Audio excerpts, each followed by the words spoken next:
Good morning and a very very happy morning. We are reading the Ikigai journey. हम हैं station number 23 पे और वहाँ पे टाइटल है haiku awaken your inner poet. Writer कहता है कि अपने अंदर छुपे हुए इस कवि को आप सचेत करें, इसे अवेकन करें, इसे जगाएं। और ये बहुत ही ज़बरदस्त टूल है हाइकू पोइट्री को समझने का, जो आपको इंस्पायर करती है प्रेजेंट मोमेंट में रहने की।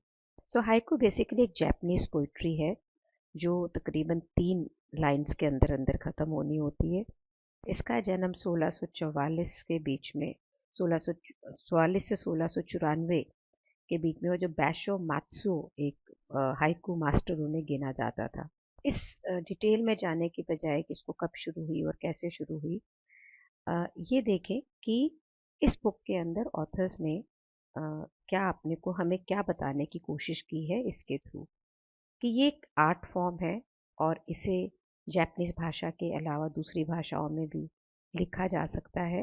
और इस प्रकार की पोएम लिखने के लिए किस चीज़ों को आपको ध्यान रखना है, वो आपको पोइट्री क्यों लिखना सिखा रहा है, ये भी हम समझेंगे। पहले ये देखें कि इस हाइकू पोइट्री को लिखा कैसे जा सकता है।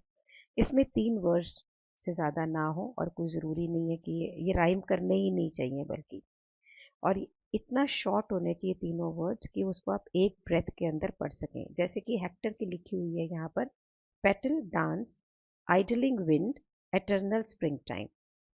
तो मतलब 3 वर्ड्स हुए, जिसका मतलब क्या हुआ, पेटल्स पत्तियाँ डांस कर रही हैं, जो आइडलिंग विंड जो हवा है वो मस्त मंद चल रही है, एटर्नल स्प्रिंग टाइम ये बसंत का शाश्वत मौसम है। इसे आप एक एक सांस में पढ़ सकते हैं, I petal dance idle wing eternal spring time.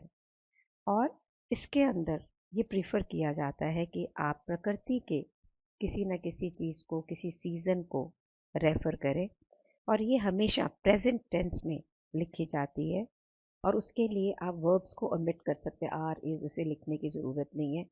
और हाइकू पोइट्री कभी भी ना पास्ट ना भूतकाल को देखती है, ना फ्यूचर को देखती है। और इसके अंदर जो भी लेखक है, जो पोएट है, उसकी कोई ऑब्जर्वेशन, उसका कोई चीज़ जो उसको देख रहा है, या उसके एस्टॉनिशमेंट, आश्चर्य, वहाँ पर ज़रूर डिस्क्राइब होता है। डिस्क्राइब गलत शब्द होगा, एक्सप्रेस होता है। और जो हमारी पांचों सेंसेस हैं, इंद्रियां हैं, वो इनके वर्सेस में प्रेजेंट होती है। जैसे पेट्रोल डांस तो आप आंखों से देख रहे हैं, आइडलिंग विंड आप इसको महसूस कर रहे हैं हवा को, और आप शाश्वत स्प्रिंग टाइम को एक्सप्रेस कर रहे हैं यहाँ पर। कहने का अर्थ ये है कि हम जो ऑब्जर्व कर रहे हैं इस मोमेंट के अंदर, जो हमें आश्चर्य कर रहा है इस मोमेंट में, उसे सिर्फ 3 वर्सेस के अंदर, जिसे आप एक सांस में बोल सकें, उस तरह की कविता को लिखना। अब इस चीज को इस बुक का हिस्सा क्यों बनाया गया, वाई द राइटर थॉट ये बहुत इंपॉर्टेंट है। तो वो कहता है कि जिस समय हम हाइको लिखते हैं ना, तो एक मैग्नेट की तरह काम करता है हमारे माइंड के लिए, चुंबक की तरह। ये हमारे माइंड को इस मोमेंट, इस प्रेजेंट मोमेंट की तरफ लेके जाता है, और हमारे अंदर जो अनएक्सपेक्टेड चीज़ें हैं, जो जगह हम जिसे हम महसूस नहीं कर पाते, बरीड है, उसे ओपन अप करता है, उसे लेके आता है। तो राइटर कहते हैं, हम प्रपोज करते हैं कि आप अपने आप को डिवोट करें हर रोज़ कुछ समय के लिए, 30 दिन के लिए। और ये जो एक्सरसाइज आप करेंगे ना, ये आपकी आत्मा को सामने लेकर आएगी, बेयरिंग यानी इसे खोलेगी, इसे स्पष्ट रूप से आगे लेके आएगी। तो आपको कुछ मिनट रोज इसके ऊपर डिवोट करने हैं। जो आइडियल हाइकू पोइट्री होती है, स्पॉन्टेनियसली आती है, इसमें ज़्यादा इसमें सोचना नहीं होता है। 3 वर्सेस लिखने, अपने आप को एक्सप्रेस करने के लिए, जो आप फील कर रहे हैं इस समय यहाँ पे। आप अपना नोट पैड लें, स्मार्टफोन का भी नोट पैड यूज़ कर सकते हैं। तो हाइकू की लिटरली मेरिट से कोई फ़र्क नहीं पड़ता है कि आप क्या लिख रहे हैं या क्या नहीं लिख रहे हैं। मैटर क्या करता है कि ये हैबिट जो अगले 30 दिन तक आप फॉलो करेंगे। तो चलिए उसके प्रोसेस को देखते हैं। चलिए चूज़ करें सबसे पहले टाइम, आपके लिए कौन सा टाइम होगा। मुझे तो ये लगता है कि मैं जब गाड़ी में अपने ऑफिस जा रही हूँ, तो मैं अपने घर से जब जाती हूँ तो 1 घंटा पूरा लगता है, तो उस टाइम को मैं यूज़ कर सकती हूँ। आप देखिए कि आप किस टाइम को यूज़ करेंगे। लंबी गहरी सांसें लें, अपने चारों तरफ देखें और अपने आप से पूछिए, व्हाट कैन आई सी, मैं क्या देख सकता हूँ? व्हाट कैन आई फील, मैं क्या महसूस कर सकता हूँ? व्हाट कैन आई हेयर, मैं क्या सुन सकता हूँ? व्हाट कैन आई स्मेल, मैं क्या सूंघ सकता हूँ?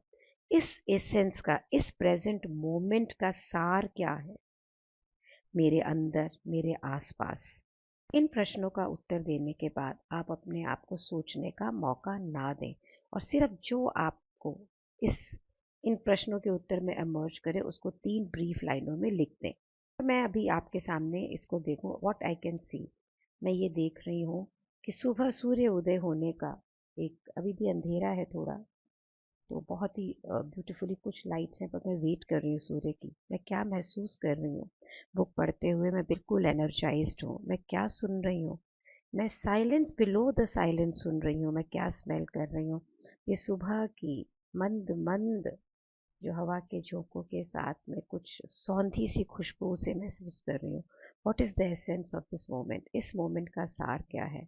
शाश्वत, यूनिवर्स और मैं एक है। तो अगर मैं इसकी हाइको पोइट्री लिखूं तो मैं लिखूंगी, मैं हूँ, तुम हो और हम एक हैं।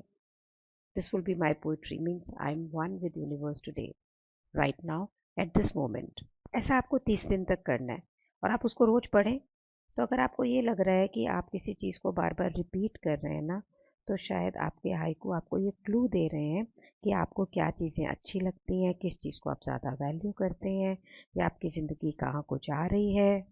और हो सकता है उन चीज़ों को आप अदरवाइज ओवरलुक करते हैं क्योंकि आप हमेशा ज़िंदगी के बारे में सोच रहे होते हैं। कभी जो बीत गया उसके बारे में सोच रहे हैं, कभी आप जो आने वाला है उसके बारे में सोच रहे हैं।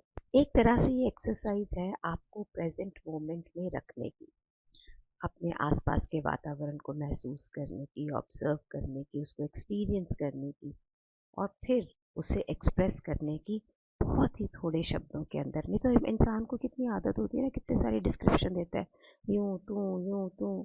और ये डिस्क्रिप्शन जनरली हमारे पास्ट से आती है जो हमने एक्सपीरियंस किया। तो अगर हमें सिर्फ इस प्रेजेंट मोमेंट पे रहना और आज इस मोमेंट पे मैं क्या महसूस कर रही हूँ, क्या देख रही हूँ, उसको सिर्फ 3 शब्दों में बोला तो कितना क्रिस्प होगा ना। और बिना ब्रेन लगाए, क्योंकि ब्रेन सोचता है और ये जो आपका एक्सपीरियंस है इस मोमेंट का, ये रियल एक्सपीरियंस है। This nothing to do with brain here or a mind here. What do you say about it? This is a very new concept, मैंने भी पहली बार पढ़ा है। ज़रूर इसके बारे में कमेंट करें और मुझे बताएं। Thank you so much for being in my life. अपने परिवार को, अपनी फैमिली को इनको वीडियो शेयर करें, लाइक करें, सब्सक्राइब करें चैनल को ताकि ये ग्रो हो और लोगों के पास पहुंचे। Thank you so much for being in my life. Thank you so much.